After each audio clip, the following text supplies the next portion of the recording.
How'd you create the boundary for yourself? Learning, just figuring it, just bumping into shit, learning a lesson. Don't want to get burned again, man. What was an experience where you crossed that boundary for yourself and you learned that you needed to create that? College, man. That was a big step. Wanting to be away. Just knowing that if I was away, I would be by myself. Of course, I went with my friends, so it was perfect. Like, these are my boys. They have my back. But we learned so much, man. Just getting too high and fucking up, or just being reckless, man. Yeah. Our main focus was make sure we had our bills paid. But other than that, we were just reckless kids, man. Just learning it. So just learning those lessons of having too many parties and being the assholes who had the sprinkler system fuck up the whole building. Oh no.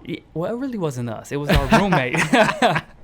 He decided what had happened was, so we were all playing pranks on each other. He decided to put somebody's clothes on that little water thing. When you pull it down, it tripped it, and there were about, I don't know, I could be wrong, but 100 gallons is wrong. 100,000 gallons, whatever.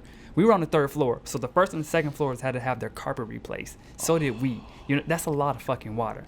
I was the building next door, just doing whatever I was doing in college, and heard something. I got a phone call, came outside, and you could just hear water gushing down. No. It was terrible. I didn't stay in my apartment for a month because it smelled terrible. No. Yeah. And like, what about like people's electronics? Fucked. Yeah, the guy, he had to pay a lot of money. I was gonna say, did people cover it? Like, the guy had to pay a lot. His mom had to pay a lot of money. Oh fuck! Yeah. I can't even imagine. He the didn't amount get of money. sued or anything, but his mom had to pay a lot of money. Did she have the money to pay it? He had to work another job. Yeah. Damn. It was. Damn. Yeah. That's a fucking hard lesson to learn, though. Yeah. Yeah. Yeah. Don't be reckless. No. Yeah. Don't be reckless. But when you're young, you're allowed to make mistakes. You should. You're allowed to be like reckless, and not that you should be on purpose. No, but not on that purpose. You're gonna just be reckless, especially young men. Take the chances. Take the risk. Yep. Especially if you can bounce back from it early. Cool. Don't just do some shit that's just dire. You're gonna, I don't want to say die from it, but you know what I mean. Just don't take the dire risk. Have some probability there. I'm like, okay, yeah. Sure. But that's how you create your boundary. You know what? This isn't for me. I don't like it, so I'm not gonna do it. I smoked too much one time. Got a little paranoid about some shit. It's like, you know what? I don't know what I was smoking, so maybe I need to dial back. Dial back. Still not working. Maybe it's something going on with me. Let me just take it away. Yeah. And figure things out back, build things up in a stepping stone. Okay, maybe I can try this. Okay, cool. I can take maybe 5 hits and be good. I didn't know who I'm around. That type of stuff. So you create those boundaries. Set and setting. Yeah. It applies more than psychedelics. I think in everything. 100%. Yeah. Anything, but that's where I had to have my first experience that I really was cognitive of it. Like, okay, boundaries is it. Because some shit is not working. I need to figure it out. Yeah. Wow. Yeah, that's really cool, man. Because, that's something that sometimes can take 30 years to learn. It can take 40 years to learn. Yeah. It depends on your life experience and the things that you run into, and also how conscious and aware are you in that time. At what point do you feel like you leveled up your awareness where you were like, okay, now I'm like actually aware of what's going on? Because there's like a certain level where it's like your minimum. Like, I would argue that I became fully aware of what's really going on after my first acid trip. That was like when I was like, oh shit. How old were you? 21. 21? It was on my 21st birthday. So it was like, after that moment, I was like, oh, this is what reality is. People living their lives. Are you familiar with, what's it called? Damn, now I'm going to forget the word.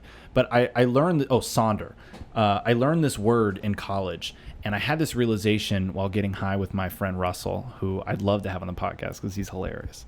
But we learned of the concept of the word, and it was about your realization that everybody else has a unique universe and a life and an experience, and that, like our metaphor that we use is that kind of like we're all monkeys, like we're all just glorified monkeys, really. Yeah. We're big like hairless apes.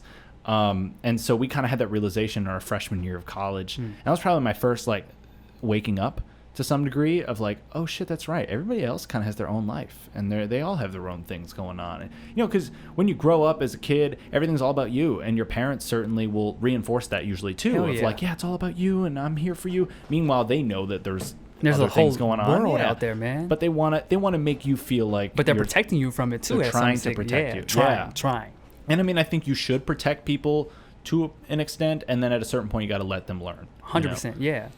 But I would say, not really knowing between 14 and 18, but when it really got serious, maybe like 19, 20. Sure. Because 14, 15, I had a good idea of, all right, these are my friends, and they may be distant because they're doing whatever, but they have their own thing going on. But I need to reach back out and stay in contact. And these are my cousins, and these are my family that I need to reach in contact. So I'm good at that. And, but then it's like, all right, they have their own world, boom. But then it got deep, and it's like, okay, I just had a moment. I'm away. What do I do? How do I get all this shit and tangle into one? It's like, why am I so focused on it? Then you get into the whole spiral of whatever, and then you figure out, all right, this is it. Everybody has their own world. I got to come to grips with what I have in my world, and then whatever happens, happens. If we can catch back up in this little meantime, you know, it takes 3 months, cool, fine. If not, whatever, we'll figure it out 6 months down the line. You know, just being cool with that and just accepting. Yeah, 100%. That's cool. That's cool when you get to that level, because that's like the first step in waking up. Is having that realization. I'm woke. No. Yeah, stay woke, dude. But like after you hit that point of that minimum waking up, then the rest of it, if you decide to keep going down the rabbit hole, that's where you get the most rewarding experiences. That's where then I would argue that you pull the most out of each experience once you are more conscious and more aware of what is actually happening. You see reality as it unfolds in a more objective way, less tied to your own personal feelings about how things are going. You know, if you were, I was listening to a Joe Rogan episode, and I think it was a Joe Rogan episode where he was talking about, you know, somebody's view of, if I got fired from this job, you know, like I hated this job and they didn't pay me enough, blah, blah, blah. And that's their perspective. Then you ask the company, it's like, yeah, that dude sucked. He never showed up. He was a horrible team player. You know, it's like, you can't get too caught up in your own framing of things, because not everything's out to get you. Not everything's out to help you either. You know, everything's kind of indifferent. There's like a very neutral element to everything, and then there's some black and white to it, but there's some gray, and you have to just know. Yes. Oh yeah, and there's some structural, like you know, there's institutional racism, and you know, there's other shit that's larger than you. But what I'm saying is that like a lot of things are inherently neutral, and obviously, there are specific things that aren't, and those are systematic problems that I think as a society we need to fix and hold people in power accountable to. And you know, I'll fucking rail against the establishment all day, baby. I want a revolution. Political one, not a physical one.